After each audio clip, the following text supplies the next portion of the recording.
আমি একে বিয়ে করব না। কোন সাহসে তুই আমাকে স্পর্শ করেছিস? তুই ভাবলি কি করে যে তুই আমাকে স্পর্শ করতে পারবি? এত অধিকার, এত সাহস তোকে কে দিয়েছে?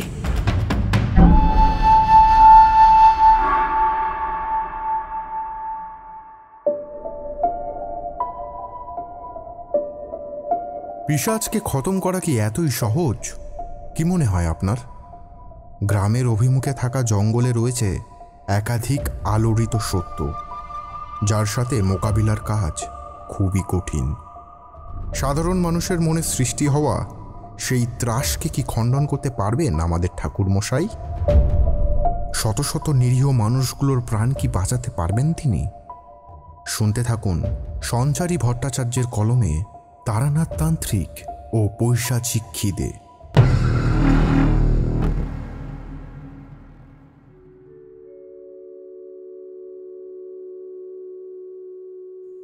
বিষয়টা ভাবতে ভারী অবাক লাগছিল, কিন্তু স্বপ্নের মধ্যে আসতে থাকা ওই ভয়াবহতাকে কিছুতেই কাটিয়ে উঠতে পারিনি।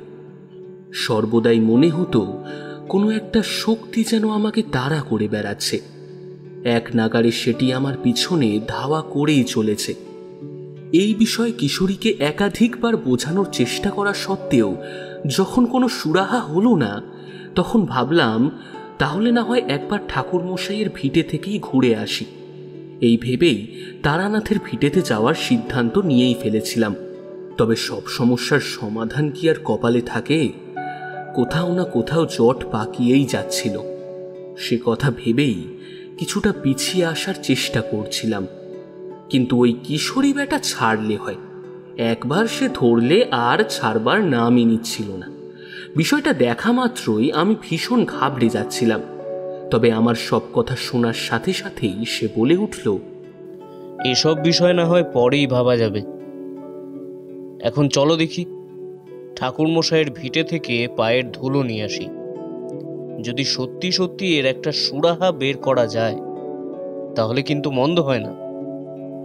কারণ মানুষ অনেক সময়ে অনেক কারণের জন্যই ভয় পায়। তুমি অকারণে ভয় পাচ্ছ, এটা একেবারেই ভেবো না। তবে ধৈর্য হারালে কিন্তু একেবারেই চলবে না। তাই বলছি, যে করেই হোক আমাদেরকে আজকের দিনটা ঠাকুর মশাইয়ের বাসাতে কাটাতেই হবে। আসলে উনি বড় কাজের মানুষ, সারাদিনই কিছু না কিছু নিয়ে বড্ড কাজে ব্যস্ত থাকেন। সেসবের থেকে ফুরসত পেলে তবে না অন্য কিছু করবেন। কিন্তু আমরা যখনই গেছি তখনই কিন্তু একগাল হেসে আমাদের সাথে কথাবার্তা বলেছেন। এসবের ক্ষেত্রে আবার খুব বেশি দেরি হয়নি। যাক শোনো, এখন বরং তাড়াতাড়ি চলো, ওনার ভিটে থেকেই ঘুরে আসি। আমি কিশোরীর কথা ফেলতে পারলাম না। তড়িঘড়ি করে যেভাবেই হোক তৈরি হয়ে নিলাম। এরপরে ঠাকুরমশাইয়ের বাড়ির দিকে এগিয়ে গেলাম। পথে কিশোরী একটা পাসিং শো আর তেলে ভাজা কিনে নিল। আমরা তারানাথের বাড়ির সামনে এসে পদার্পণ করলাম। ক্ষণিকের জন্য মনে হলো আজকে এখানে এসে এক প্রকার ভালোই করেছি। ওনার কাছ থেকে বেশ কিছু বিষয় সম্পর্কে ভালো রকম ধারণা তৈরি করে নিতে পারব। আমি এগোতে যাব এমন সময়ে পথ চলতি এক ভিক্ষুক এসে আমার হাতটা শক্ত করে ধরে ফেললেন। এরপরে বললেন, ভগবানের জন্য 2টো পয়সা দে বাপ, 2টো পয়সা দে। কি রে, কি ভেবেছিস তুই এত সহজে এই সমস্যার থেকে মুক্তি পাবি? কোনোদিনও না। এই যে তোর পূর্বজন্মের পাপের ফল। তোকে তোকে তোকে এই জন্মে ভোগ করতে হবে। তুই কেন কেউই পূর্বজন্মের পাপের হাত থেকে কোনোদিনই উদ্ধার লাভ করতে পারে না।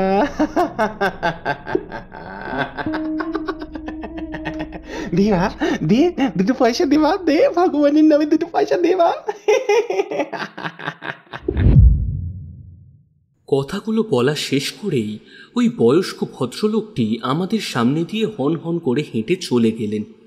আমি বিষয়টার গভীরে লুকিয়ে থাকা সত্যকে যাচাই করে দেখবার পূর্বেই দেখলাম চারি বেরিয়ে আসছে। সে আমাদেরকে দেখা মাত্রই বরাবরের মতন আদর আপ্যায়ন করেই আমাদের সঙ্গে করে ভেতরে নিয়ে গেল। এরপরে ঠাকুরমশাইয়ের সামনের খাটটায় বসতে বসতে বলল, তোমরা এখানে একটু অপেক্ষা করো, আমি এক্ষুনি আসছি। আসলে বাবার শরীরটা তো খুব একটা ভালো নয়। এ কি কাকা বাবু, আপনার কি শরীর খারাপ লাগছে নাকি?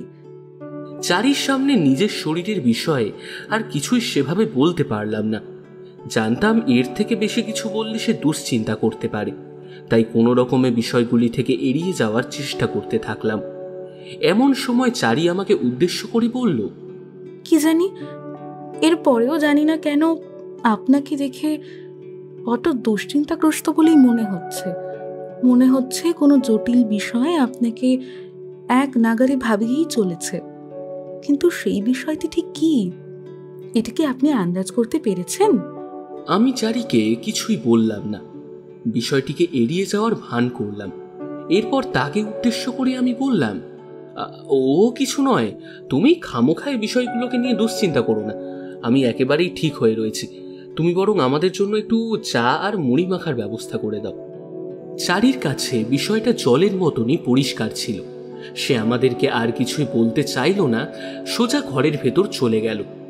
এতকাল ধরে সে এই বিষয়গুলির সম্পর্কে একটা স্বচ্ছ ধারণা তৈরি করে নিতে পেরেছিল।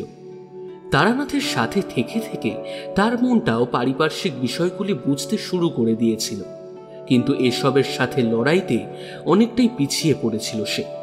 কারণ বাস্তব হলেও সে আমাদের তুলনায় অনেকটাই কম পৃথিবী দেখার সুযোগ পেয়েছিল। তবে কেন জানি না, এসবের পরেও কোথাও মনে হচ্ছিল কোথাও কিছু একটা যেন হারিয়ে যাচ্ছে, কোথাও নিজেকে পুনর্বার হারিয়ে ফেলছি। কিছুতেই সেখান থেকে আর ফিরে আসতে পারছি না। এই অনুভূতিগুলো মনের মধ্যে ভিড় করতে যাবে এমন সময় কালো আলখাল্লা পরা লোকটা ঘরের মধ্যে প্রবেশ করলো। ওনাকে দেখার সাথে সাথেই মনের মধ্যে থাকা দুশ্চিন্তাগুলো কোথায় যেন হারিয়ে গেল। ঠাকুরমশাই আমাদের দিকে তাকিয়ে বললেন, কি ব্যাপার, আজকে তোমরা এত তাড়াতাড়ি এসে হাজির হয়ে গেছো যে? সব কিছু ঠিক আছে তো?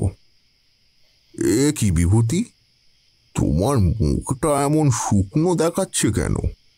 শরীর তো আমার খারাপ। আমি ভাবলাম তোমাদের সাথে বসে গল্প করলে, তা নয়, এ তো দেখছি তোমাদেরই মন ভার। আসলে সমস্যাটা অন্য জায়গায় ঠাকুরমশাই। এতকাল ধরে আনন্দের সাথে আপনার কাছে গল্প শুনতে আসতাম ঠিকই, কিন্তু আজকে মনটা ভীষণ রকম ভারাক্রান্ত হয়ে রয়েছে। কি করব কিছুই আন্দাজ করে উঠতে পারছি না। আর সেই কারণেই কিন্তু আপনার কাছে ছুটে আসা। স্বপ্নের মধ্যে একটা ভয়ঙ্কর চেহারা বারে বারে চোখের সামনে আসছে আর গায়েব হয়ে যাচ্ছে। সেটা আদবে কি, এটাই তো ঠিকভাবে আন্দাজ করতে পারছি না। কিন্তু কি করব বলুন, এভাবেই তো সময়টা অতিবাহিত করতে হচ্ছে। তাই আপনার কাছে ছুটে এসেছি। যদি আপনি এর একটা সুরাহা খুঁজে দেন তাহলে খুব ভালো হয় ঠাকুরমশাই। তারানাথ অনেক ভাবল, এরপর আমার মুখের দিকে তাকিয়ে বলল, বিভূতি, এই সব কিছুর একটা কারণ রয়েছে যেন। কি হয়, কেন হয়, এসব আমরা কোনোভাবেই আন্দাজ করে উঠতে পারি না। তবে গতদিন একবার তোমার হাতের রেখাগুলি দেখেছিলাম, মনে হলো এবারে তোমার নীলা ধারণ করাটা ঠিক হবে। ওটার জন্যই মনে হয় তোমার নানা রকমের সমস্যা দেখা দিয়েছে। তুমি একটা কাজ করো, যত তাড়াতাড়ি সম্ভব একটা নীলা ধারণ করো।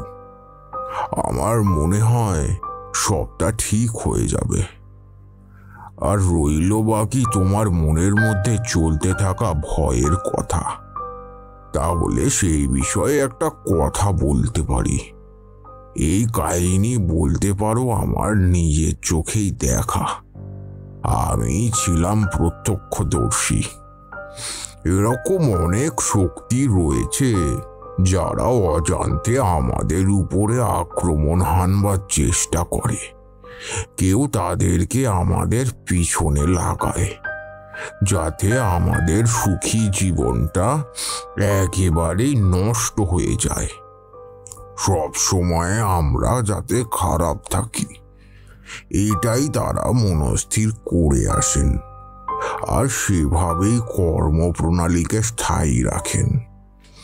সাধারণভাবে তন্ত্রক্রিয়ার দ্বারাই এই ধরনের কাজ করা হয়ে থাকে। আমারও চোখের সামনে ঠিক এইভাবেই একটি পরিবারের উপরে আক্রমণ হানা হয়েছিল। ধীরে ধীরে তাদের সবটা শেষ হয়ে গিয়েছিল। আমি অপার শক্তির ধারক ও বাহক হওয়া সত্ত্বেও নিজের সাধনার দ্বারাও তাদের কাউকে রক্ষা করতে পারিনি। চোখের সামনেই সবটা শেষ হয়ে যেতে দেখেছিলাম। দেখলাম তারানাথের চোখের পাতা ভিজে এসেছে। বুঝলাম তিনি এক মস্ত দুশ্চিন্তার প্রহরের সাথে লড়াই করতে করতে এগিয়ে চলেছেন। সেটার সাথে যুঝতে পারার ক্ষমতা তার ছিল না। তবে এই বিষয়ে তাকে আমরা আর বিরক্ত করলাম না। বললাম, বেশ ঠিক আছে ঠাকুরমশাই, আপনি বরং গল্পের মধ্যে দিয়েই প্রকাশ করুন। আমি এর মধ্যে দিয়েই হয়তো আসল সত্যের সাথে অবগত হতে পারব। তারানাথ ঘাড় নাড়ল।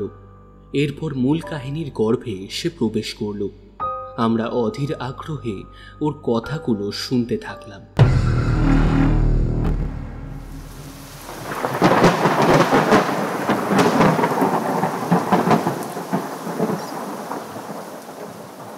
সেবারে ছিল ঘন বর্ষার সময়। আমি আমার বন্ধুটিকে নিয়ে গ্রামের বাড়ির উদ্দেশ্যে রওনা হয়ে গিয়েছিলাম। আমার বন্ধুটির নাম ছিল সদানন্দ। সে আমাকে নিজের গ্রামে নিয়ে যাওয়ার জন্য একেবারে মরিয়া হয়ে উঠেছিল। নিজের মেয়ের বিবাহ বলে কথা, যে কোনো পিতার কাছেই এই বিষয়বস্তু অত্যন্ত আনন্দদায়ক। সদানন্দের সন্তান বলতে ছিল ওই একটি সলতে, তাই সে নিজের মেয়েকে চোখে হারাতো। মেয়ের নাম ছিল নন্দা। বাবা মা উভয়ের চোখের মণি ছিল সে। সদানন্দের সাথে তার গ্রামের উদ্দেশ্যে এগিয়ে চলেছি, এমন সময় একটা কালো বিড়াল এসে পথ কাটল।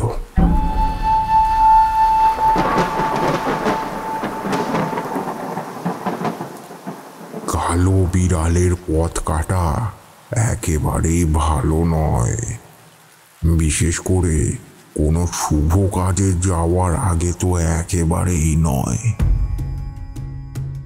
কালো বিড়ালকে অশুভ চিহ্নের প্রতিকৃত হিসাবে চিহ্নিত করা হয়ে থাকে।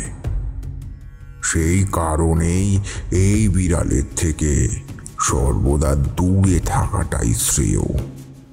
কিন্তু বাহ্যিক ক্ষেত্রে যখনই কোনো বিপদ আসবার সময় আসন্ন হয়ে ওঠে, তখনই এই প্রাণীটির উপদ্রব বৃদ্ধি পেতে থাকে। সেদিন চোখের সামনে ওই কালো বিড়ালটিকে দেখে আমি সদানন্দের পথ অবরোধ করে বলেছিলাম, বেশ কিছুক্ষণ আমাদের এখানে দাঁড়িয়ে যাওয়া উচিত, তা না হলে বড় ধরনের কোনো সমস্যা হতে পারে। তবে সদানন্দ আবার এইসব বিষয়ে খুব একটা বিশ্বাসী ছিল না। তাই সে আমার কথা না শুনেই সামনের দিকে কিছুটা এগিয়ে যায়। কথায় বলে, অন্য দিক থেকে অপর কোনো ব্যক্তি এসে যদি রাস্তা কেটে দিয়ে চলে যায়, তাহলে ওই বিড়ালের কুপ্রভাবটি কেটে যেতে পারে। কিন্তু আমরা বেশ কিছুক্ষণ ওখানে দাঁড়িয়ে থাকার পরেও কোনো অপর ব্যক্তিকে ওই রাস্তা ধরে কেটে যেতে দেখলাম না। কেবল সদানন্দ এগিয়ে গেল। এরপর থেকেই আমার মনের মধ্যে বিষয়টিকে ঘিরে একটা নতুন খুঁতখুঁতানি তৈরি হতে শুরু করেছিল। সদানন্দ আমার উদ্বেগ সহ্য করতে পারল না। ওর কাছে বিষয়টা খুব সাধারণ থাকলেও আমার কাছে সেটি অত্যন্ত আবশ্যক এবং গুরুত্বপূর্ণ বিষয় হিসাবে পরিগণিত হচ্ছিল। আমার মাথায় চিন্তার ভাঁজ পড়তে দেখে সে অত্যন্ত আতঙ্কিত হয়ে উঠল। আবার বলতে পারো কিছুটা ব্যঙ্গের ইঙ্গিত ঘেঁষে আমাকে উদ্দেশ্য করে বলল, পথে ঘাটে কত রকম বিপদ আপদ হতেই পারে। এখন সেসব ধরে বসে থাকতে হলে তো আর কোনোদিনই সামনের দিকে এগিয়ে চলা সম্ভব হবে না। বিয়ে বাড়িতে হাজার একটা কাজ থাকে, আর মেয়ের বিয়েতে সবচেয়ে বড় গুরু দায়িত্বটা অর্পণ করা হয় তার পিতার ঘাড়ে। ফলে এইসব রহস্য ভেদে যদি আমাদের চিন্তা ভাবনাগুলোকেই অগ্রে রেখে এগোতে হয়, তাহলে যেন আমাদের আর সেই কাজ সুসম্পন্ন করতে হবে না, তার আগেই কাজটি একেবারে ভেস্তে যাবে। তাহলে এই সব দুশ্চিন্তা আপাতত মাথা থেকে ঝেড়ে ফেল। আমরা বরং যত তাড়াতাড়ি সম্ভব গ্রামের দিকে এগিয়ে যাই। সদানন্দ নিজের মতন করে কথাগুলো বলে যাচ্ছিল ঠিকই, কিন্তু আমার মনের মধ্যে থাকা দুশ্চিন্তার মেঘ ক্রমাগত আরো জোরালো থেকে আরো জোরালো হয়ে উঠছিল। আসলে শাস্ত্র সম্পর্কে তার কোনো অভিজ্ঞতা ছিল না, তাই সে অচিরেই এই কথাগুলি বলে দিতে পেরেছিল। আমিও বা কি করতাম? সাধারণ মানুষজনকে কি আর শাস্ত্রের জ্ঞান দেওয়া যায়? সেটা তাদের কাছে বাড়াবাড়ি। তাই আমিও সদানন্দকে এইসব ব্যাপারে কিছু বোঝানোর চেষ্টা করলাম না। হাঁটতে শুরু করলাম। হঠাৎ মেঘটা গর্জন করে উঠল। আশেপাশে ধুলোর ঝড় শুরু হলো। মনে হলো ধুলোর ঝড় একেবারে আমাদেরকে উড়িয়ে নিয়ে চলে যাবে। কোথায় নিয়ে গিয়ে ফেলবে তা আন্দাজ করতে পারলাম না। এত পর্যন্ত বলে ঠাকুর মশাই থামলেন। আমি তাকে উদ্দেশ্য করে জিজ্ঞেস করলাম, আচ্ছা ঠাকুর মশাই, শুভ কাজে যাওয়ার পূর্বেই আপনাকে এত বিপত্তির সম্মুখীন হতে হয়েছিল। এখন তাহলে বিষয়টা ভেবে দেখতে পাচ্ছি যে কোনো শুভ কাজে যাওয়ার পূর্বে যদি আমাদেরকে কোনো খারাপ পরিস্থিতির সম্মুখীন হতে হয়, তাহলে বিষয়টা সত্যি আশঙ্কাজনক হয়ে দাঁড়ায়। আপনি আজকে বিষয়টা উল্লেখ করলেন বলে তাই, কিন্তু এর পূর্বে এমন অনেক সময় ঘটেছে যে রাস্তা দিয়ে হঠাৎ যাওয়ার সময় কোনো একটা বিড়াল সে রাস্তা কেটে চলে গেছে, কিন্তু সেই মুহূর্তে বিষয়টার প্রতি কোনো তোয়াক্কাই করিনি। আমরাও ব্যাপারটা সাধারণভাবে নিয়েছি আর এগিয়ে গেছি, কিন্তু পরক্ষণেই দেখতে পেয়েছি এমন কিছু ঘটেছে যেটা হয়তো স্বাভাবিক নয়। অর্থাৎ যে বিষয়টাকে নিয়ে হয়তো চিন্তাই করিনি সেরকম একটা বিষয় বা ভয়াবহতা হঠাৎ করে আত্মপ্রকাশ করেছে। এটা বলতে পারেন নিজের চোখেই দেখা, আমার নিজের চোখে অনুভবও করেছি। এই কারণেই তো বলি যে আপনার কাহিনীগুলোর মধ্যে একটা বাস্তবের মিশেল রয়েছে। এর সাথে পারিপার্শ্বিক ক্ষেত্রগুলোকেও চিহ্নিত করে ফেলা সম্ভব। আপনার কাছে এই জন্যই তো বারে বারে ছুটে আসি। এর মধ্যে চলতে থাকা দুশ্চিন্তাগুলি আপনি খুব সাধারণভাবেই সমাপ্তির দিকে এগিয়ে নিয়ে যেতে পারেন।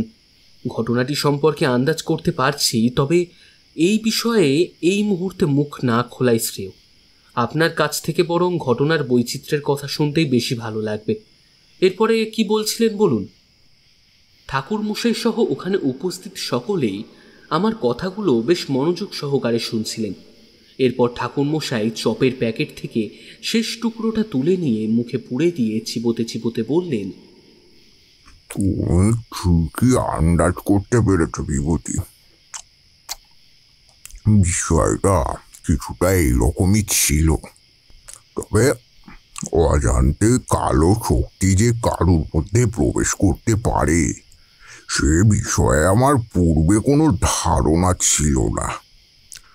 ওইখানে উপস্থিত হবার পরে কিন্তু আমি চোখের সামনে সেই ভয়াবহতাকে প্রত্যক্ষ করতে পেরেছিলাম।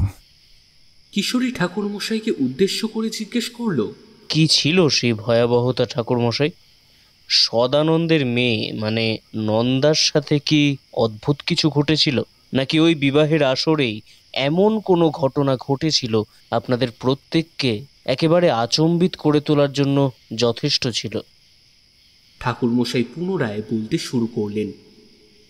তুমিও কিছুটা ঠিকই আন্দাজ করতে পেরেছ কিশোরী। আসলে আমার সাথে থেকে থেকে আমার কাছ থেকে নানান বিষয় ও কাহিনী শোনার মধ্যে দিয়ে তোমাদের ভাবনা চিন্তাগুলিও অনেকটা পোক্ত হয়ে উঠেছে।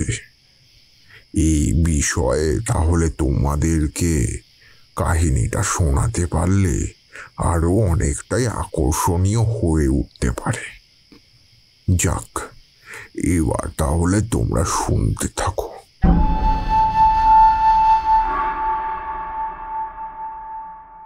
আমি সদানন্দের সাথে গ্রামে পা দিতেই দেখলাম সেখানে একটা উৎসবের রোল শুরু হয়েছে।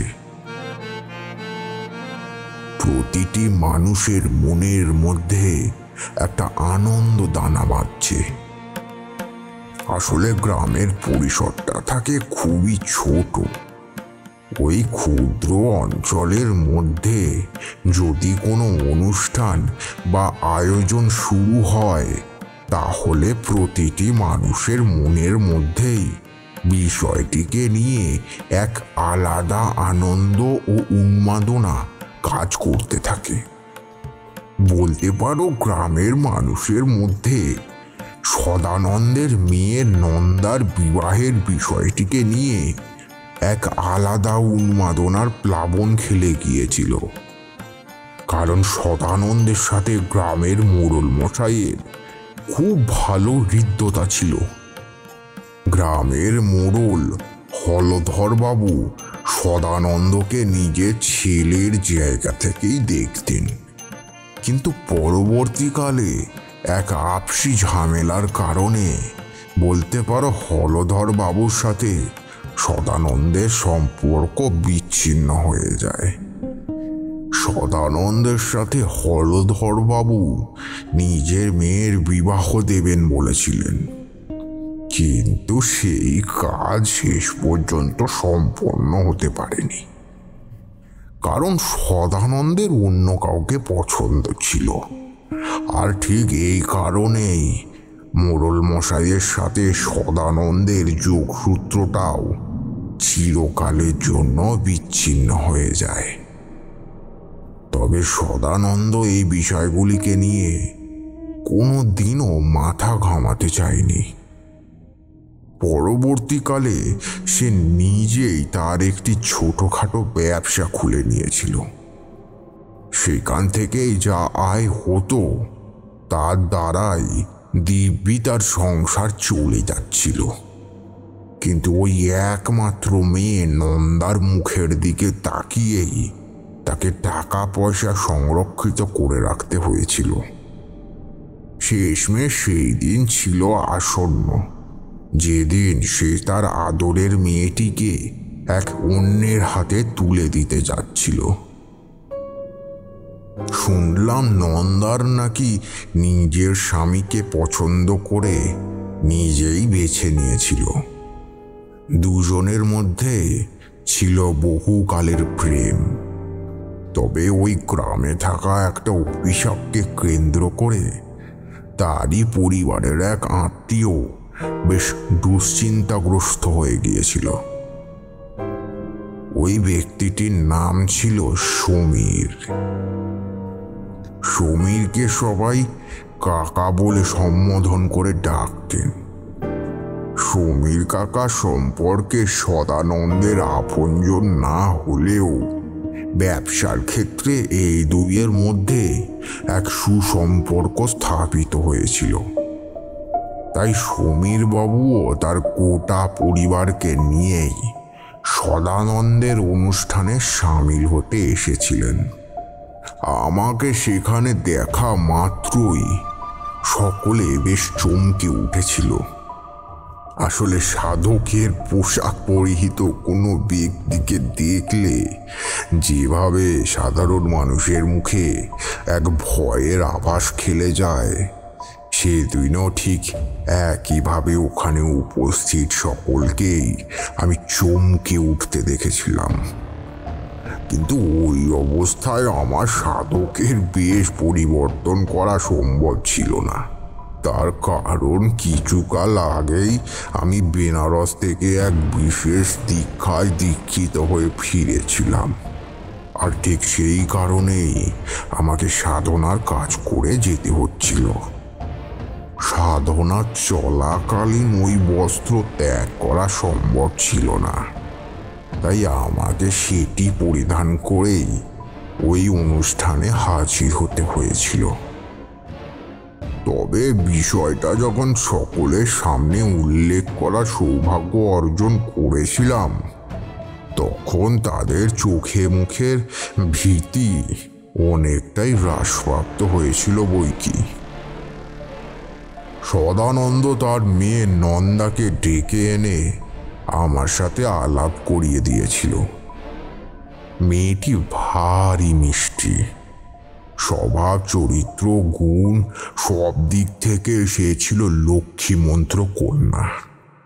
তারও যে এমন একটি বিরূপ পরিণতি হতে পারে সেটি আমি কোনোদিনও কল্পনা করতে পারিনি। তবে ওখানে থাকাকালীন আমার মনের মধ্যে থাকা ভয়গুলো ক্রমাগত বৃদ্ধি পেতে শুরু করেছিল। কারণ সেই সময় আমি সমীর বাবুর মুখ থেকে এমন কিছু কথা শুনতে পেয়েছিলাম যেগুলো শুনে ভয় লাগারই কথা। তখন বাড়ির সকলেই প্রায় বিয়ের আয়োজনে ব্যস্ত।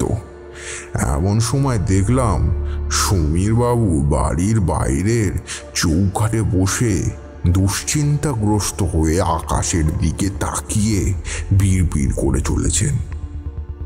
বিবাহের আসরে একজন মানুষকে হঠাৎ এমন চিন্তিত অবস্থায় দেখাটা সত্যি ভীষণ দুর্ভাগ্যজনক। তাই আমি এর কারণ সম্পর্কে জানতে তার কাছে উপনীত হয়েছিলাম। দেখলাম সমীর বাবু আমাকে লক্ষ্য করলেন না, একা একাই নিজের মনের মধ্যে তালগোল পাকিয়ে চললেন। বেশ কিছুক্ষণ এইভাবে সময় অতিবাহিত হয়ে যাওয়ার পরে উনি আমাকে হঠাৎ লক্ষ্য করতেই আমি উপযাজক হয়ে জিজ্ঞাসা করলাম, আপনি এমনভাবে আকাশের দিকে তাকিয়ে কি বিড়বিড় করছিলেন? এছাড়া যবে থেকে এই অনুষ্ঠানে অংশগ্রহণ করতে এসেছি তবে থেকেই দেখছি আপনি এদের মধ্যে সব থেকে বেশি দুশ্চিন্তা করছেন।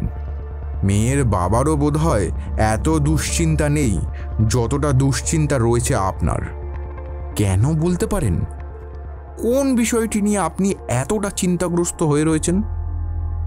সমীর বাবু প্রথম দিকে বিষয়টিকে নিয়ে একটু ইতস্তত ভাব প্রকাশ করতে থাকেন, কিন্তু পর মুহূর্তেই তিনি আবার আমাকে উদ্দেশ্য করে বললেন, সেরকম কোনো ব্যাপার না। আসলে আপনি তো এই গায়ে নতুন, তাই এখানকার পূর্ব পরিস্থিতি সম্পর্কে আপনার কোনো ধারণা তৈরি হয়নি। আমার মনে হয় সদানন্দবাবু আপনাকে সেসব বিষয়ে কিছু জানাননি। আমরা হলেন গিয়ে পাড়া গায়ের মানুষ, তাই আমরা এইসব বিষয়কে নিয়ে এখনো বেশ দুশ্চিন্তা প্রকাশ করি। বুঝতেই পারেন একটা শুভ অনুষ্ঠান হচ্ছে, কত রকমের সমস্যা তৈরি হতে পারে কে জানে। সব মানুষ কি আর তার কাছের মানুষের ভালো চায়? অনেকে তো ভালো হচ্ছে দেখে তার কাছের মানুষের বিপদটাও চাই ফেলতে পারে, তাই নয় কি?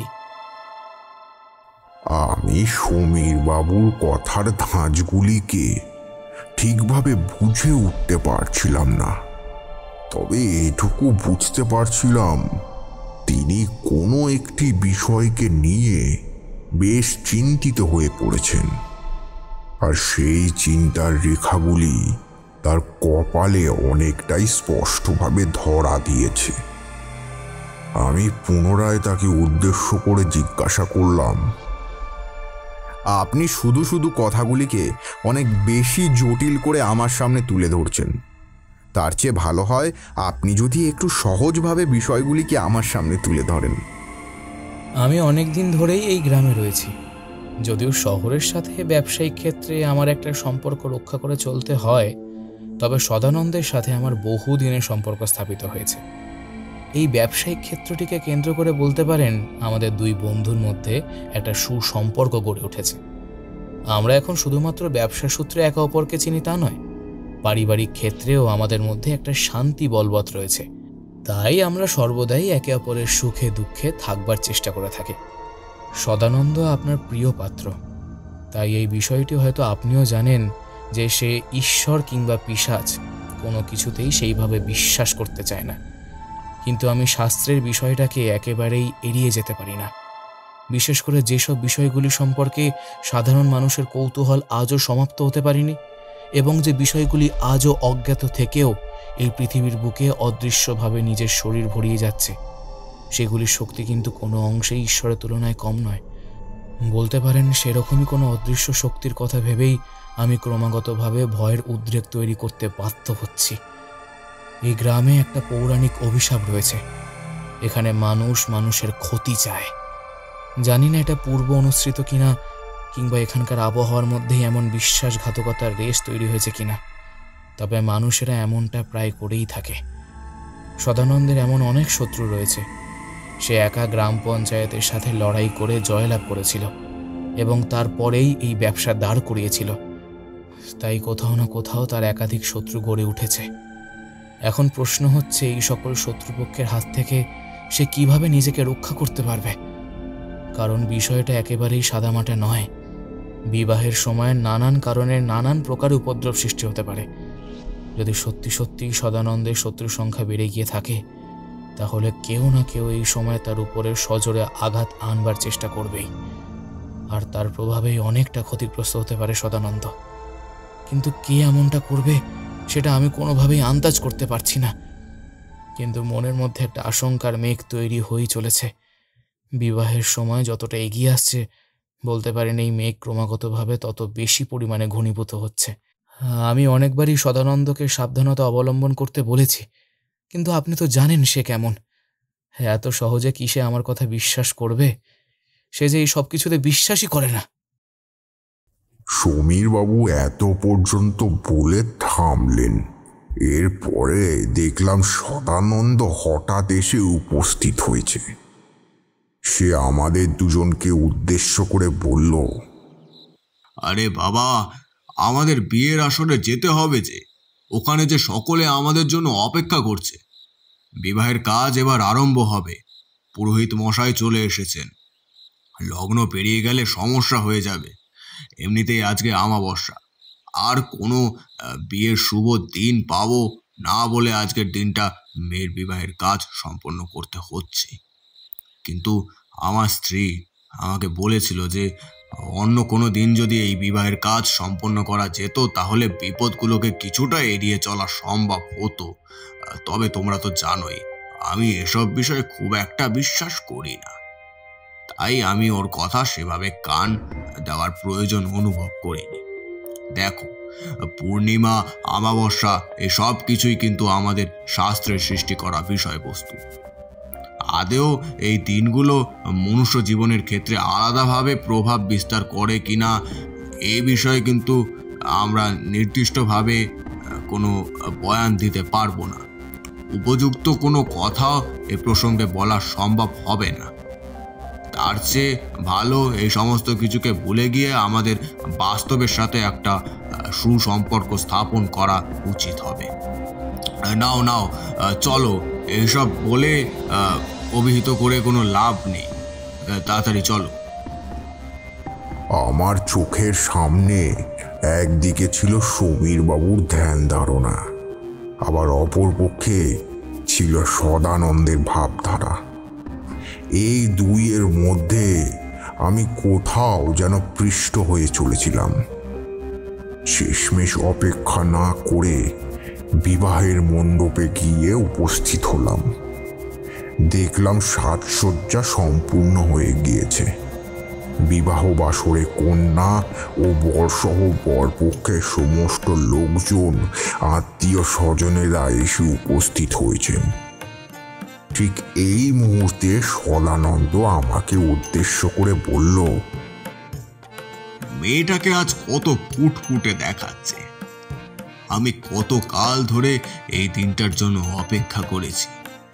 কবে এরপর আবার বিরহের সুর মনের মধ্যে স্থান করে নেবে।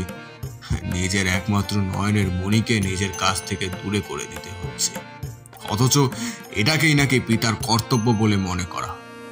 তোমাদের শাস্ত্রের মধ্যে যে সমস্ত বিধানগুলি রয়েছে তার মধ্যে সবচেয়ে অনুপযুক্ত বিধানটি হলো এটি।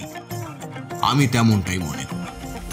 মেয়েদেরকে যদি বিবাহের পরেও তার পিতার কাছে রেখে দেওয়া হতো তাহলে কি কোনো ক্ষতি হতো?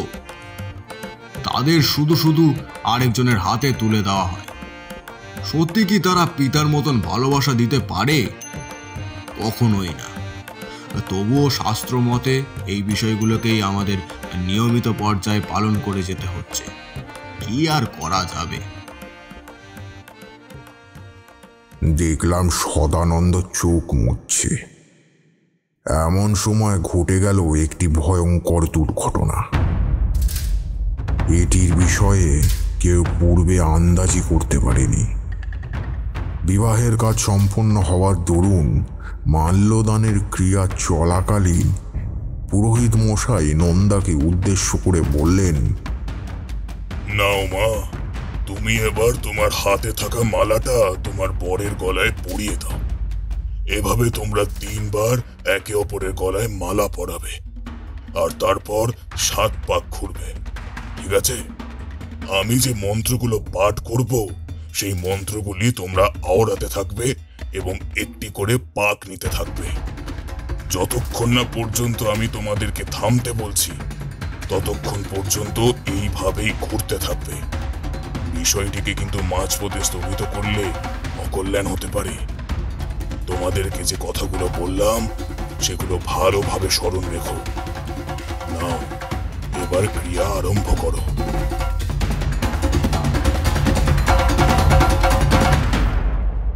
বিবাহ বাসরে সকলেই যখন তাদের ক্রিয়া প্রতিক্রিয়া ব্যক্ত করছেন, এমন সময় আমার দৃষ্টি আরক্ত করল নন্দার দুটি চোখ। চোখের দিকে তাকাতেই আমি একেবারে স্তম্ভিত হয়ে গেলাম। দেখলাম নন্দার চোখের ভাষা একেবারে বদলে গিয়েছে। তার চোখের মণি দুটি ক্রমাগতভাবে লাল বর্ণ ধারণ করছে। পরেই সে তার বরের দিকে অত্যন্ত ক্রুদ্ধভাবে উদ্যত হলো। তারপরে তার বরের বুকের উপরে পা রেখে দাঁড়িয়ে বলল, আমি একে বিয়ে করব না। কোন সাহসে তুই আমাকে স্পর্শ করেছিস? তুই ভাবলি কি করে যে তুই আমাকে স্পর্শ করতে পারবি? এত অধিকার, এত সাহস তোকে কে দিয়েছে? মেয়েটির মুখে এমন কথা শোনার সাথে সাথে ওখানে উপস্থিত সকলেই একেবারে নির্বাক হয়ে গেল। কি ঘটছে সেটা কেউ আন্দাজ করতে পারল না। পুরোহিত মশাই সহ ওই মণ্ডপে উপস্থিত সকলেই ওই স্থানটি থেকে সরে দাঁড়ালেন। আদপেও সেখানে কি ঘটে চলেছে সেই বিষয়টি সম্পর্কে মানুষের কোনো পূর্ব ধারণাই ছিল না। তবে আমি কিছুটা হলেও বুঝতে পারছিলাম যে সমীর বাবুর ধারণা অনেকখানি সত্য। তিনি একটু আগেই আমাকে যে বিষয়ের কথা জানাচ্ছিলেন তার সাথে বর্তমানের ঘটে যাওয়া ঘটনাটির মধ্যে একটা সার্বিক মিল রয়েছে। তবে ওই মুহূর্তে আমি কিছুই করে উঠতে পারলাম না। এমন সময় দেখলাম নন্দা নিজের চুলগুলিকে ছিঁড়ে ছিঁড়ে যজ্ঞের আগুনে ফেলছে। ওর মুখ থেকে ঘন তাজা রক্ত বেরিয়ে আসছে। সে বিকটভাবে চিৎকার করছে আর আগুনের দিকে তাকিয়ে বলছে, কি ভেবেছিস সদানন্দ? এত সহজে তুই পার পেয়ে যাবি? কোনোদিনও না। লোকের চোখে ধুলো দিয়ে তুই আমার সাথে যে কুকর্ম করেছিলিস তার শাস্তি তোকে পেতেই হবে। তুই চিরকাল দেখিয়েছিস যে তুই আমার পিতার থেকেও অনেক ভালো এবং যোগ্য মানুষ, যার জন্যই আমার পিতা এই গ্রামের মোড়ল হওয়া সত্ত্বেও গ্রাম পঞ্চায়েতের লোকেরা তার পাশ থেকে সরে গেছিল। আর তুই সবসময় ভেবেছিস যে তোর কথা শুনে তারা এগোতে থাকবে। আমি জানি তুই কতটা নৃশংস। আর আমি এটাও জানি তুই কতটা নোংরা।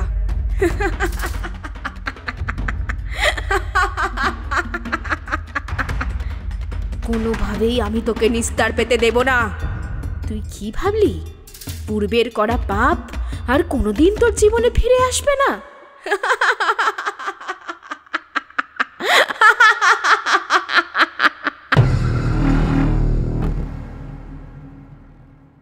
এরপরেই নন্দা অজ্ঞান হয়ে গেল।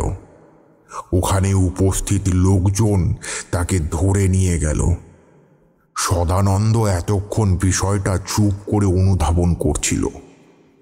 আমি তাকে সেই মুহূর্তে কিচ্ছু জিজ্ঞাসা করতে পারলাম না, কারণ নন্দার ওই অবস্থা দেখে আমার মনের মধ্যেও একটা চরম দুশ্চিন্তা তৈরি হয়েছিল।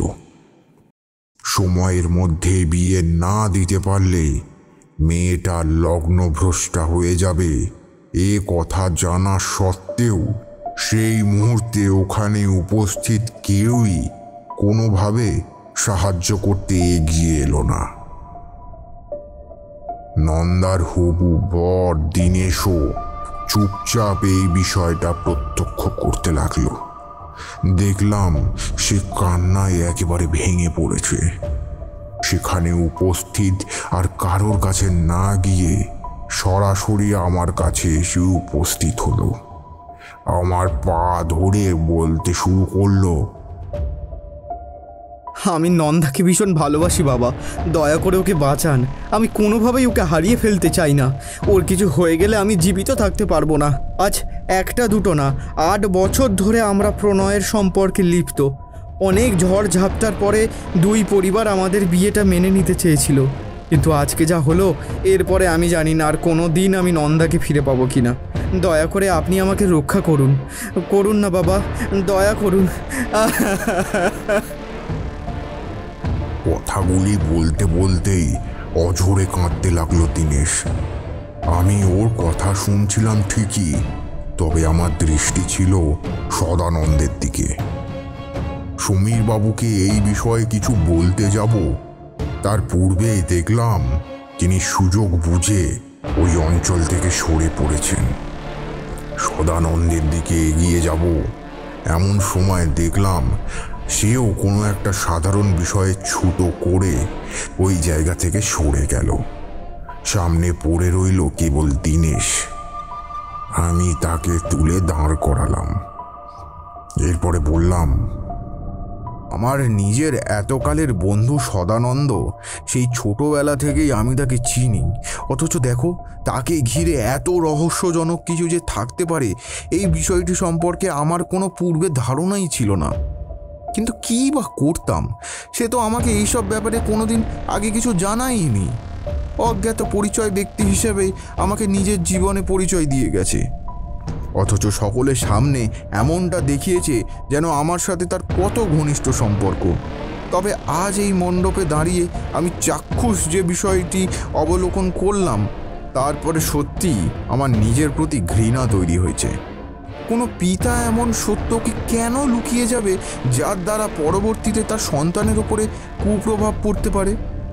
বাবা, এখন এসব কথা বলে কোনো লাভ নেই। আমাদেরকে কিছু একটা করতে হবে, না হলে এরপরে অনেক দেরি হয়ে যাবে।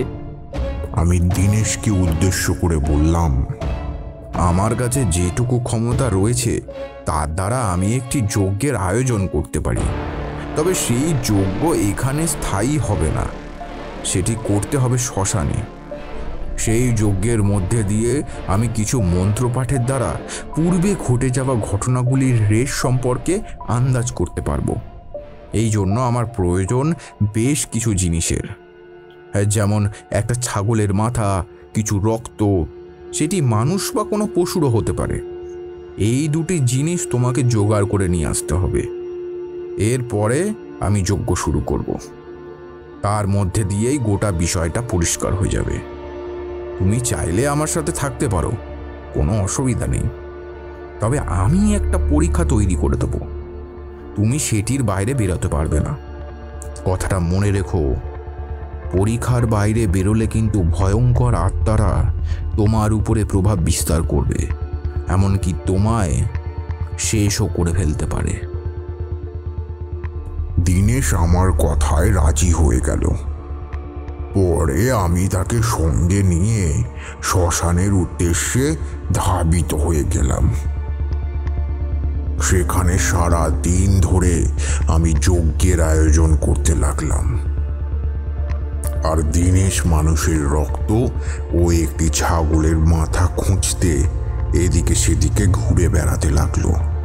সেদিনের অমাবস্যার ঘোরটি তখনও সম্পূর্ণরূপে কেটে উঠতে পারেনি। সন্ধ্যার মুহূর্ত ঘনীভূত হওয়ার সাথে সাথে দীনেশ আমার সামনে সমস্ত জিনিসগুলিকে নিয়ে উপস্থিত হলো।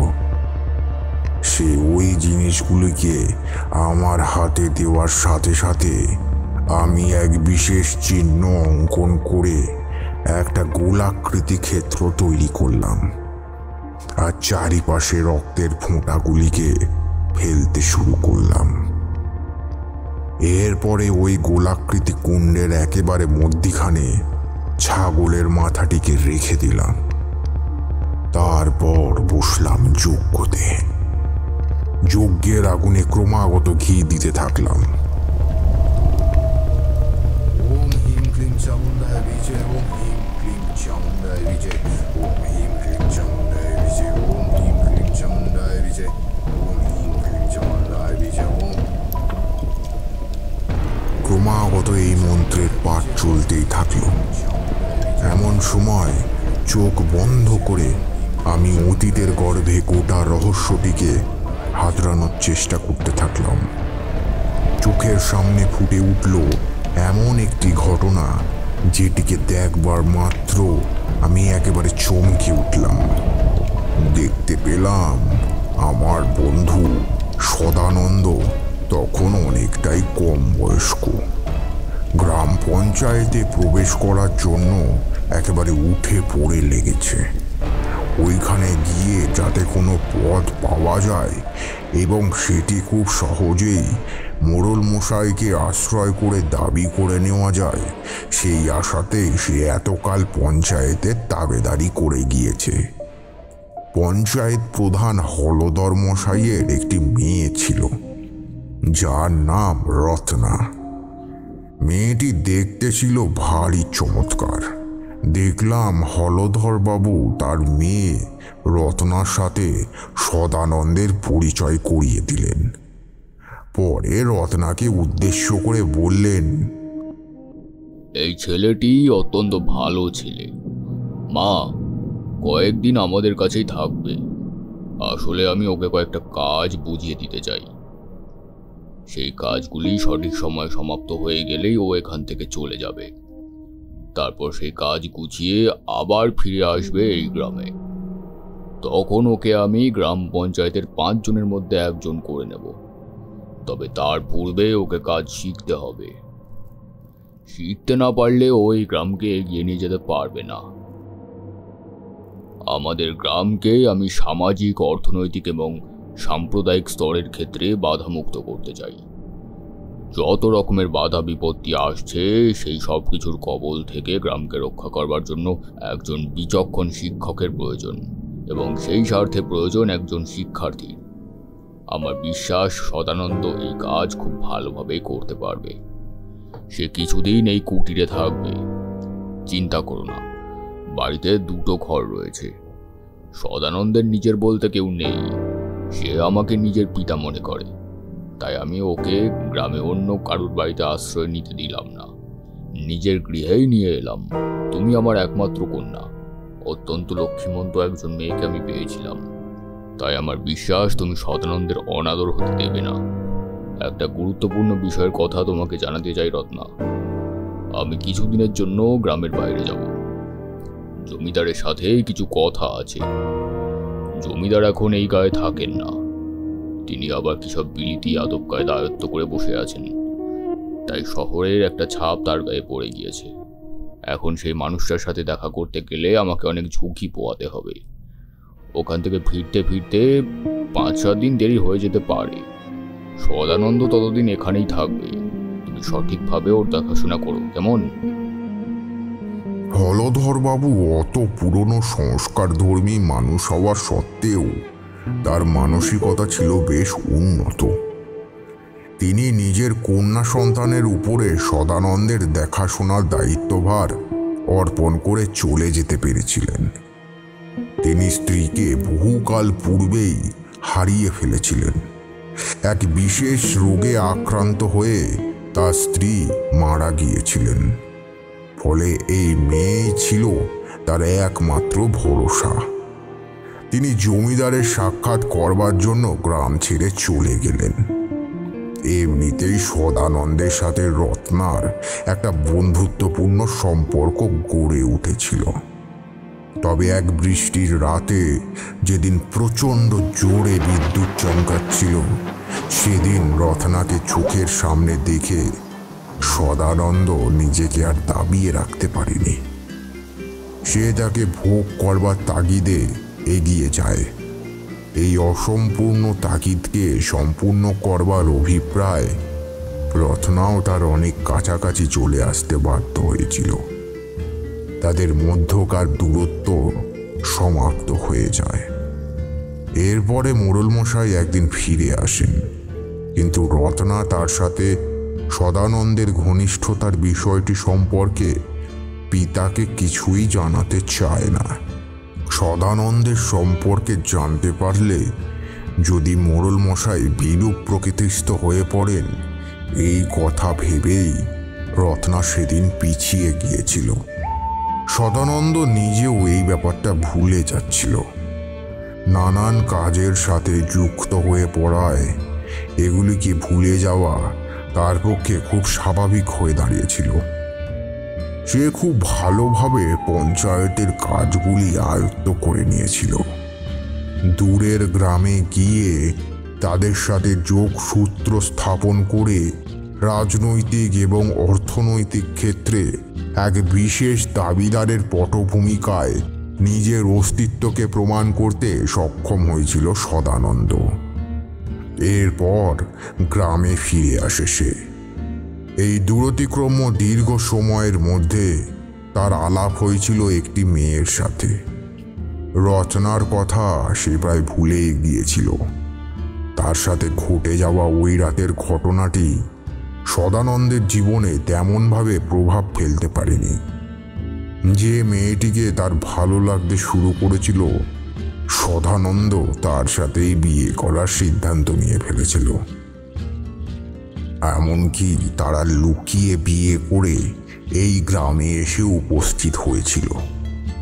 এরপর সে গ্রাম পঞ্চায়েতে প্রবেশ করে মোড়লমশাইকে উদ্দেশ্য করে বলেছিল, আমার এই মেয়েটিকে খুব ভালো লেগেছিল, তাই আমি একে বিবাহ করে এই গ্রামে নিয়ে এসেছি। এতদিন গ্রামের বাইরে থেকে আমি নানান কাজ করে পারদর্শী হয়ে উঠেছি, তাই আমার মনে হয় না এই গ্রামের পঞ্চায়েতের কাজ সামলানোর জন্য আমি অন্য কারোর কাছে নির্ভরশীল থাকতে বাধ্য। আপনি যদি পূর্ণরূপে আমার প্রতি বিশ্বাস রাখেন, তাহলে এই সকল কাজের দায়িত্ব আপনি অচিরেই আমার উপর অর্পণ করে দিয়ে নিশ্চিন্ত হয়ে যেতে পারেন। আমার তাতে কোনো আপত্তি নেই। সদানন্দকে এমন কাণ্ডটি ঘটাতে দেখে এক প্রকার চমকে উঠেছিলেন মোড়লমশাই। এরপরে হলধরবাবু তাকে সকলের থেকে দূরে নিয়ে গিয়ে বললেন, তুমি যে এমন একটা সিদ্ধান্ত নিয়ে আমার সামনে উপস্থিত হতে পারো, সেটা আমি পূর্বে কখনোই ভেবে দেখতে পারিনি সদানন্দ। তুমি আমার মেয়ের সাথে রাত কাটানোর সাহস পেয়েছিলে কোথা থেকে? আজকে সেটিকে যতই একটা দুর্ঘটনা বলে আমার সামনে ধামাতে দেওয়ার চেষ্টা করো না কেন, আমি সবটাই বেশ ভালোভাবে আন্দাজ করতে পেরেছি। তুমি কিভাবে আমার মেয়ের এত বড় ক্ষতি করতে পারলে? এখন আমি কি বলবো, কি বলে তাকে সান্ত্বনা দেবো? আমি তো ভেবেছিলাম তার সাথে তোমার বিবাহ দেবো, কিন্তু তুমি কি করলে? তোমার কাছে কি এই সকল প্রশ্নের উত্তর রয়েছে? সদানন্দ সেদিন কোনো উত্তর দিতে পারেনি। মোড়লমশাই কালো মুখ করে সেখান থেকে ফিরে আসতে বাধ্য হয়েছিলেন। তিনি সদানন্দকে ওই গ্রাম পঞ্চায়েতের অন্তর্ভুক্ত করতে চাননি। মোড়লমশাইয়ের আদেশে তাকে গ্রাম পঞ্চায়েত থেকে চিরকালের জন্য দূরে সরিয়ে দেওয়া হয়েছিল। তবে রত্না এই শোক সহ্য করতে পারেনি। সন্তান সম্ভব হওয়ার দরুন কিভাবেই সে নিজের মুখ দেখাতো, এই বিষয়টিকে ধামাচাপা দেওয়ার জন্য আত্মহননের পথ বেছে নিয়েছিল সে। গলায় দড়ি দিয়ে মারা গিয়েছিল। সে কথা গ্রামের লোকেরা জানতে পেরে সকলেই হতবাক হয়ে গিয়েছিল। সদানন্দ এসবের কিছুই জানতো না। তবে সেদিন রাতের ওই বিষয়টা যে তাদের দুজনের মধ্যে সংঘটিত হয়েছিল, এই ব্যাপারটা কেউ কোনোদিনই অস্বীকার করতে পারবে না। ঘটনাটি ঘটেছিল এর অনেক পরে। রত্নার মৃত শরীরটাকে গ্রামের শ্মশানে পোড়াতে নিয়ে গিয়েছিল গ্রামবাসীরা, কিন্তু সেদিন প্রচণ্ড ঝড় জল হওয়ায় তাকে দাহ করা সম্ভব হয়নি। এমন সময় রত্নার দেহটিকে তারা নদীর জলে ভাসিয়ে দেয়। সেই দেহটি খুঁজে পান এক কাপালিক। সেই সময় তার একজন নারীর মৃত শরীরের খুব প্রয়োজন ছিল। তিনি অজান্তেই রত্নার শরীরটিকে নিয়ে গিয়ে ভিন্ন কোনো এক গ্রামের শ্মশানে পিশাচ সাধনা করতে শুরু করেছিলেন। এই অবস্থায় সাধনার মাধ্যমে তিনি একটি আত্মা, যাকে কিনা বিদেহী বলা চলে, সেটিকে রত্নার শরীরের মধ্যে প্রবেশ করিয়ে দিয়েছিলেন। আত্মাটি রত্নার শরীরের মধ্যে প্রবেশ করে যাওয়ার সাথে সাথে তার মৃত শরীরটি জেগে ওঠে। সেটি ছিল বিমলা নামের কোনো একটি প্রেত, যা কিনা রত্নার শরীরে প্রবেশ করেছিল। এরপরের বিমলার আত্মা রত্নার মৃত শরীরটিকে পরিচালিত করতে থাকে। তাই রত্না তার মৃত্যুর পূর্বে ঘটে যাওয়া সমস্ত বিষয়গুলিকে পুনরায় অনুসৃত করতে বাধ্য হয়েছিল। সদানন্দের মৃত্যুই তার কাছে সবথেকে বড় উল্লেখযোগ্য কারণ হয়ে দাঁড়িয়েছিল। তবে এই সকল বিদেহী আর তাদের একটি নির্দিষ্ট সময়সীমা থাকে, যার পূর্বে তারা মানুষের সাথে সম্পর্ক তৈরি করতে পারে না। তাই রত্না ক্রমাগতভাবে নিজের শক্তি বৃদ্ধি করতে থাকে, আর ওই কাপালিক তন্ত্র সাধনার মাধ্যমে তাকে শক্তি জুগিয়ে চলে। এখনো সেই কাপালিক রত্নাকে পরিচালনা করেই চলেছে। আমাকে যে করেই হোক ওই ব্যক্তির সন্ধান করতে হবে। তাকে যদি দমন করতে পারি, তবেই রত্নার আত্মা চিরকালের জন্য মুক্তি পেয়ে যাবে। কোনো একটি স্থানে ওই কাপালিক রত্নার আত্মাকে বন্দি করে রেখেছে। সেটা খুঁজে বার করাটাই আমার উদ্দেশ্য। আমার ধ্যান ভঙ্গ হয়ে যায়। এরপরই আমি চোখ খুলে দীনেশকে এই সমস্ত বিষয়ের কথা জানাই। তারপরে পুনরায় সদানন্দের গৃহে ফিরে এসে দেখি নন্দার নেই। বাড়ি ভর্তি লোক তাকে ঘিরে বসে রয়েছে। প্রত্যেকের চোখে জল। বুঝতে পারি মেয়েটিকে আমি আর রক্ষা করতে পারলাম না। দীনেশও সেদিন কান্নায় ভেঙে পড়েছিল। আমি ওই স্থান ত্যাগ করে চলে যাই। সদানন্দের সাথে আর কোনোদিনই সেভাবে সম্পর্ক গড়ে তুলতে পারিনি।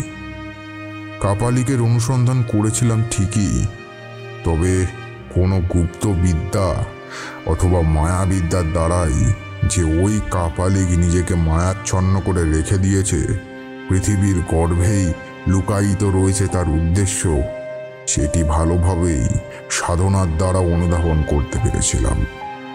কিন্তু সেই কাপালিককে আর কোনো দিন খুঁজে বার করতে পারিনি। দীনেশের জীবনটা শেষ হয়ে গিয়েছিল। সদানন্দের ওই ভুলের মাসুল গুনতে হয়েছিল নন্দা আর দীনেশকে। রত্নার আত্মা তারপরেও হয়তো গ্রামের বুকে তাণ্ডব চালিয়েছিল। আমি একটি বিশেষ টোটকা সমীরবাবুকে উদ্দেশ্য করে দিয়ে এসেছিলাম। সেটি ছিল দেবীর ত্রিশূল। আমি সেটি ওনার হাতে দিয়ে বলেছিলাম, আমি এখান থেকে চলে যাচ্ছি। এই বিষয়টা আমি অনুধাবন করবার জন্য শ্মশানে গিয়ে যজ্ঞ করেছিলাম। তার মধ্যে দিয়ে আমি জানতে পেরেছি যে মোড়ল মশাইয়ের কন্যা রত্নার আত্মাই এমনটা করেছে। তবে সে একা এই কাজ করতে পারবে না, সে কারোর দ্বারা পরিচালিত হয়েই এই কাজ করেছে। তবে এখন আর এগুলো নিয়ে চিন্তা ভাবনা করে কোনো লাভ নেই, কারণ রত্নার আত্মা তার প্রতিশোধ নিয়ে নিয়েছে। ওর শরীরে সেই কাপালিক যে বিদেহী আত্মাকে প্রবেশ করিয়েছিল তার নাম ছিল বিমলা। এই বিমলা কে বা তার সাথে এদের কি সম্পর্ক ছিল এই বিষয় সম্পর্কে আমি কিছু জানি না। তবে ত্রিশূলটি আপনার কাছে দিয়ে গেলাম, এইটিকে সদানন্দের বাড়ির বাইরে পূর্ব দিকে স্থান দেখে কোথাও একটা পুঁতে রাখবেন। তাহলে রত্নার আত্মা আর দ্বিতীয়বার এদের পরিবারের উপর হামলা করতে পারবে না। যদিও সে তার প্রতিশোধ নিতে সক্ষম হয়েছে, তবুও এরপরে সদানন্দের উপরে আক্রমণ হানবার চেষ্টা করতে পারে। আমার কাজ ক্ষয়ক্ষতির হাত থেকে মানুষকে উদ্ধার করা, কিন্তু দুর্ভাগ্যক্রমে এই গোটা বিষয়টা জানতে আমি অনেক দেরি করে ফেলেছিলাম। নাহলে নন্দা হয়তো আজ আমাদের মধ্যেই থাকতো। সদানন্দ যে আমাকে এত বড় একটা মিথ্যে কথা বলেছে এই বিষয়টা আমি কোনো দিনই ভাবতে পারিনি। যাক, ওই সকল নোংরা সত্যি কথা না হয় আপনার সামনে প্রকাশ নাই বা করলাম। আপনি কেবল ত্রিশূলটিকে সদানন্দের বাড়ির বাইরে পূর্ব দিকের একটা স্থান দেখে পুঁতে দেবেন, তাহলেই সমস্ত সমস্যার সমাধান হয়ে যাবে। দেখবেন কাজটা যেন আগামী অমাবস্যার মধ্যেই করে ফেলা যায়। সদানন্দকে এই কথাগুলি বলেই আমি সেদিন গ্রাম ছেড়ে চলে এসেছিলাম, কিন্তু মনের মধ্যে নন্দার মৃত্যুর শক্তিকে সঙ্গে নিয়ে আসতে বাধ্য হয়েছিলাম। এইভাবেই তো সবকিছুর অন্তিম পরিণতি নির্বাচিত হয়ে যায়। বলতে পারো এই বিষয়টি আমার কাছে আজও একটি অসম্পূর্ণ বিষয় হয়ে রয়ে গিয়েছে। কোনো তান্ত্রিক ক্রিয়া বা প্রতিক্রিয়া পরিচালনা করবার সুযোগ আমি লাভ করতে পারিনি। নন্দার মৃত্যু আমাকে অনেকখানি শোকস্তব্ধ করে তুলেছিল। এরপরে বেশ কিছু কাল আমি সাধনার কাছ থেকে বিরতি নিয়েছিলাম। সদানন্দের সাথে আর কোনো যোগসূত্র রাখিনি। আমাকেও এরপরে আর কোনো দিন এইভাবে হেরে যেতে হয়নি। ঘটনা আমার মনকে আজও বিমর্ষ করে তোলে। এমন অনেক কিছুই আছে বিভূতি, তার কোনো কারণ প্রত্যক্ষ করা যায় না। আসলে সমস্ত অনির্বাচিত জিনিসগুলি পূর্বেই নির্বাচিত হয়ে থাকে, আমরা তো কেবল সেগুলির ধারক ও বাহক হিসাবে কাজ করি। এত পর্যন্ত বলে তারানাথ থামল। দেখলাম সে পুনরায় বিমর্ষ হয়ে পড়েছে। আমরা সেদিনও তাকে আর বিব্রত করলাম না। তার কথাগুলোর মধ্যে দিয়ে আমি আমার বিমর্ষতার কারণগুলোকে বেশ পরিষ্কারভাবেই খুঁজে বার করতে পারছিলাম। তাই সেদিন কিশোরীকে সঙ্গে নিয়ে বাড়ি ফিরে এসেছিলাম। আবার অপেক্ষায় ছিলাম কোনো নতুন পর্বের, বা বলা ভালো কোনো নতুন ঘটনার। কারণ তার বলা কথাগুলোর মধ্যে দিয়ে আগাম জীবনের রেশ অঙ্কিত থাকতে দেখতাম কেবল তুলির আঁচড়টাই দেওয়া বাকি ছিল।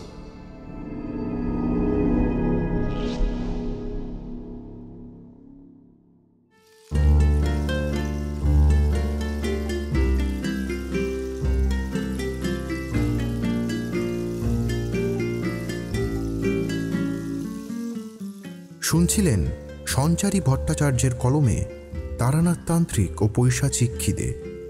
আজকের গল্পের গল্প পাঠে শুভম তারানাথ তান্ত্রিকের চরিত্রে নিত্যানন্দ এবং বিভিন্ন চরিত্রে খুশি, রুদ্র, নিতু, ব্রহ্ম, আকাশ, সৌমিক, বর্ণালী ও অভিষেক।